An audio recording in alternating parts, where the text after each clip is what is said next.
Halo pemirsa, apa kabar? Anda kembali menyaksikan siaran Suara Parlemen edisi Rabu 19 Mei 2021 bersama saya Ayu Rahmawati. Dan seperti hari biasanya kita akan menyajikan berbagai macam informasi mengenai aktivitas dan juga dinamika dari Parlemen DPR RI. Dan pemirsa, seperti yang kita ketahui bersama beberapa waktu belakangan ini di Papua tepatnya ini sedang panas-panasnya iklim politik dan juga banyak sekali penyerangan yang dilakukan oleh KKB atau kelompok kriminal bersenjata. Terakhir kita ketahui bahwa kemarin ini hari Selasa malam terdapat 4 anggota TNI yang terluka karena ditembaki oleh KKB. Dan ini juga menjadi salah satu hal yang harus menjadi perhatian pemerintah karena pastinya ini akan mengancam keutuhan NKRI. Kita akan bahas di akhir segmen pemirsa mengenai upaya pemerintah dalam pemberantasan KKB Papua. Tetapi sebelumnya kita akan bahas terlebih dahulu headline dari media online yang terbit pada hari ini.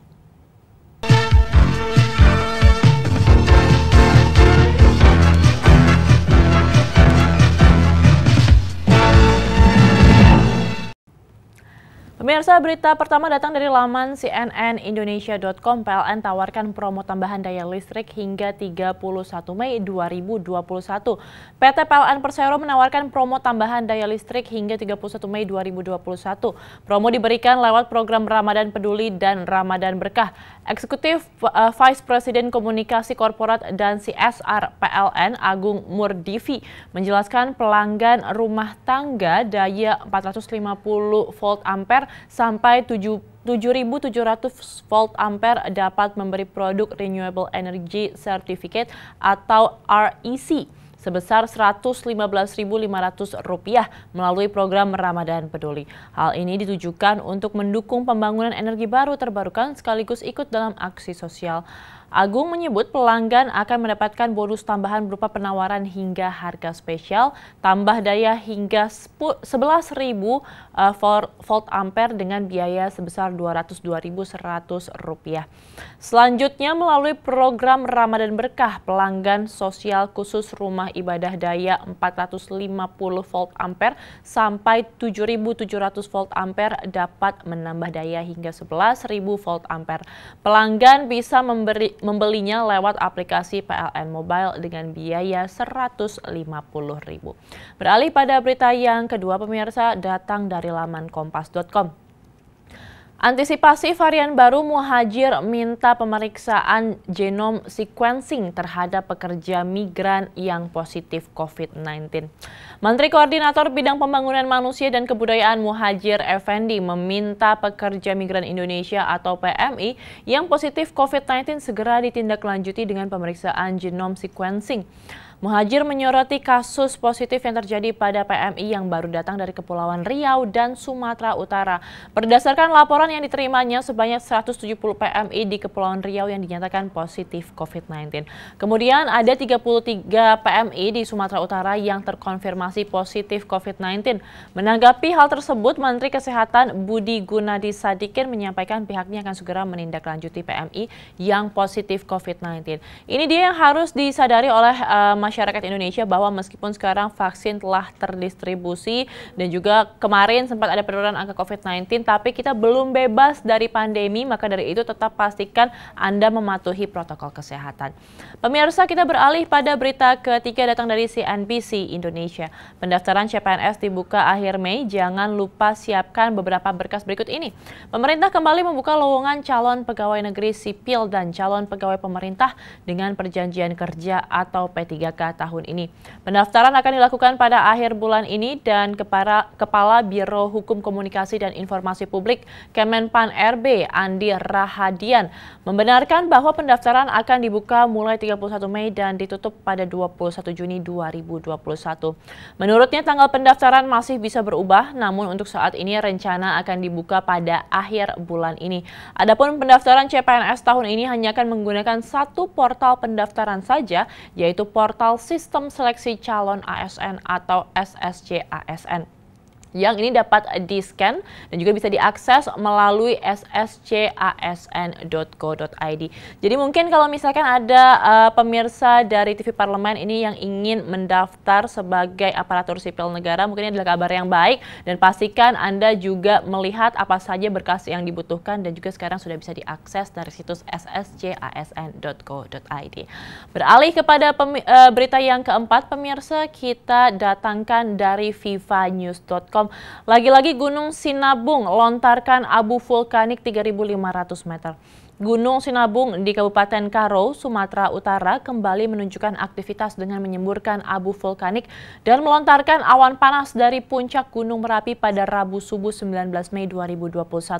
Menurut petugas pos pemantau Gunung Sinabung, Armen Putra menjelaskan, kejadian erupsi Gunung Sinabung pada subuh sekitar pukul 4.48 waktu Indonesia bagian Barat dengan tinggi kolom abu teramati 3.500 meter di atas puncak. Armen mengungkapkan kolom abu teramati berwarna kelabu dengan intensitas intensitas tebal condong ke arah timur dan selatan. Erupsi ini terekam di seismogram dengan amplitudo maksimum 120 mm dan durasi 11 menit 18 detik.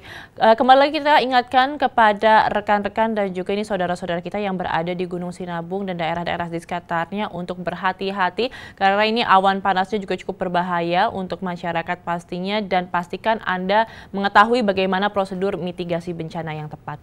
Pemirsa, kita beralih kepada berita yang kelima datang dari Tempo.co. Polri sebut tak semua anggota KKB Papua yang serahkan diri bakal diproses hukum. Kepolisian Republik Indonesia menyatakan tidak semua anggota kelompok kriminal bersenjata atau KKB Papua yang menyerahkan diri akan dihukum. Asisten Operasional Kapolri Inspektur Jenderal Imam Sugianto menjelaskan, Satuan Tugas atau Satgas Nemangkawi akan mendalami terlebih dahulu rekam jejak yang menyerahkan diri.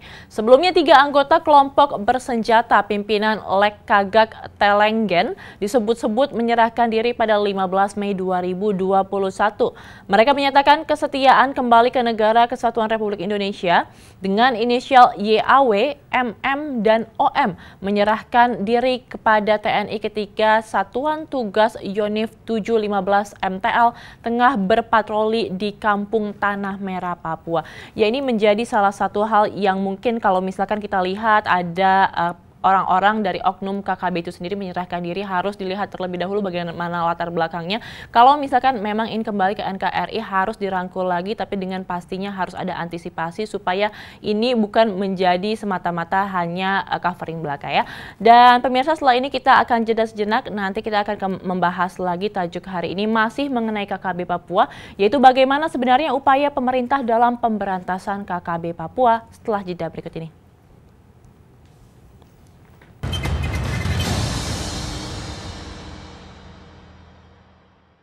Standar kualitas jalan tol yang baik memiliki peran penting dalam mendukung sistem logistik nasional, guna menciptakan efisiensi dan menekan biaya logistik. Penyediaan infrastruktur berupa jalan tol seperti tol Surabaya-Probolinggo-Malang dapat memberi kemudahan akses kepada masyarakat.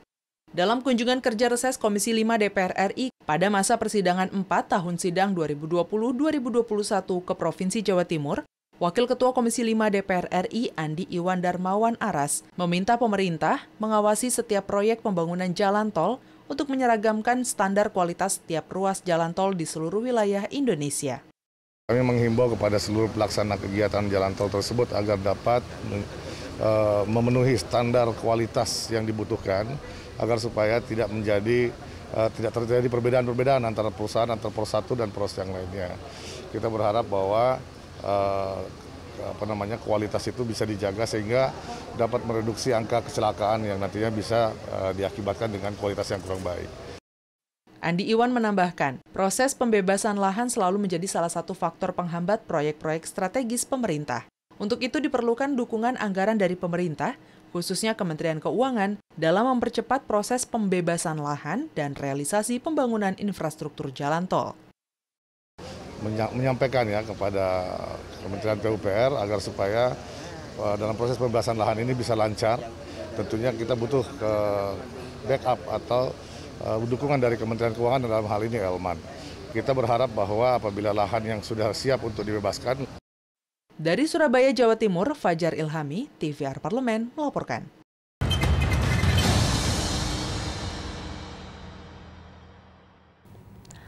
Ya pemirsa, terima kasih Anda masih bersama kami dalam Suara Parlemen bersama saya Ayu Rahmawati masih membahas berita.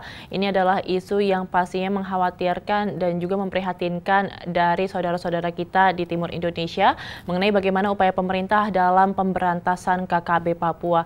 Siasat baru yang sedang dijalankan Satgas Menangkawi diklaim berhasil membuat para teroris KKB Papua semakin terjepit. Hal ini seiring segera dibangunnya pos keamanan di jalur-jalur perjalanan kelompok teroris tersebut, seperti di distrik Ilaga, Ilaga Utara, dan juga Gome. Kapolda Papua Irjen Pol Matius D. Fakhri menjelaskan rencananya akan dibangun 3 pos keamanan di jalur perlintasan KKB pimpinan Lekagak Telenggen yang berada di sekitar distrik Ilaga Utara, Kabupaten Puncak. Diharapkan hal itu makin membuat KKB kian terdesak.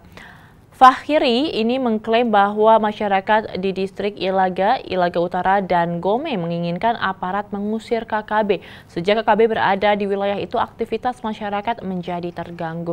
Ini mungkin sangat dapat kita pahami kalau misalkan masyarakat di daerah Papua sangat terganggu dengan keberadaan KKB karena seperti berita yang kita dapatkan di beberapa media mainstream bahwa ini sudah banyak sekali fasilitas umum seperti fasilitas kesehatan, sekolah, dan juga beberapa rumah sakit telah dibakar dan dirusak oleh KKB, serta juga ada pembantaian kepada warga masyarakat sipil yang mungkin ini tidak mengetahui apa-apa.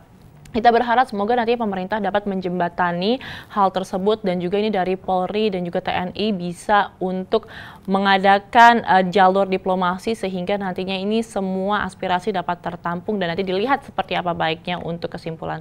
Dan pemirsa, setelah ini kita akan jeda sejenak terlebih dahulu, nanti kita akan kembali lagi dan masih membahas apa saja upaya pemerintah untuk dapat menanggulangi KKB setelah jeda berikut.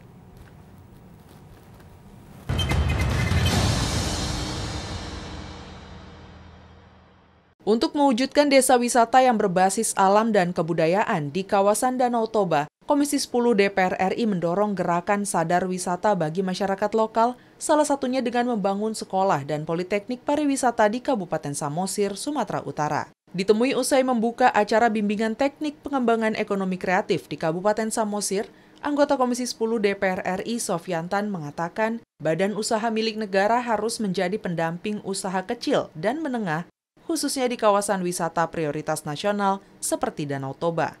Selain itu perlu ada program pelatihan dan pemahaman tentang desa sadar wisata, mengingat 65% wisatawan asing yang datang ke Indonesia ingin mengetahui kebudayaan dan kearifan lokal masyarakat setempat.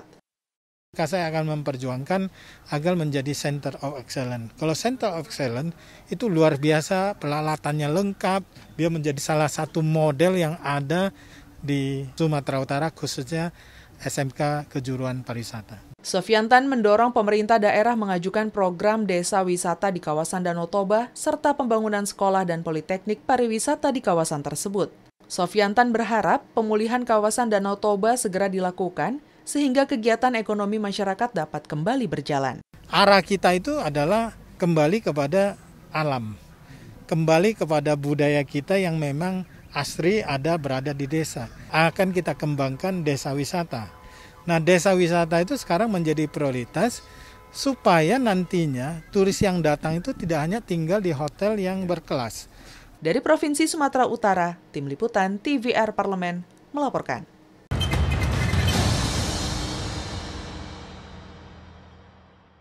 Pemerintah juga sudah mengirimkan pasukan setan. Julukan pasukan setan melekat pada tim L ini ada pada TNI AD dari Yonif 315 Garuda ke Bumi Cendrawasih untuk memberantas kelompok-kelompok separatis. Pangdam 3 Siliwangi Majen TNI Nugroho Budi Wiryanto menyebutkan bahwa sejak beberapa waktu lalu, para prajurit Batalion Infanteri 315 telah berada di Papua untuk bisa memberantas serangan-serangan dari KKB. Pasukan setan juga telah dilatih untuk menembak, runduk atau sniper juga telah dilatih untuk bertempur hingga berpatroli di hutan. Isu keamanan di Papua ini menjadi salah satu hal yang dipertanyakan menjelang penyelenggaraan Pekan Olahraga Nasional atau PON ke-20 pada bulan Oktober mendatang. Kota Jayapura, Kabupaten Mimika, dan Kabupaten Merauke menjadi klaster penyelenggara. Ya, ini juga harus dilihat bagaimana kondisi iklim politik yang ada di Papua dan juga pastinya ini iklim sosialnya juga bagaimana, karena kalau misalkan kita membicarakan mengenai PON, ini adalah salah satu pesta olahraga terbesar yang ada di Indonesia.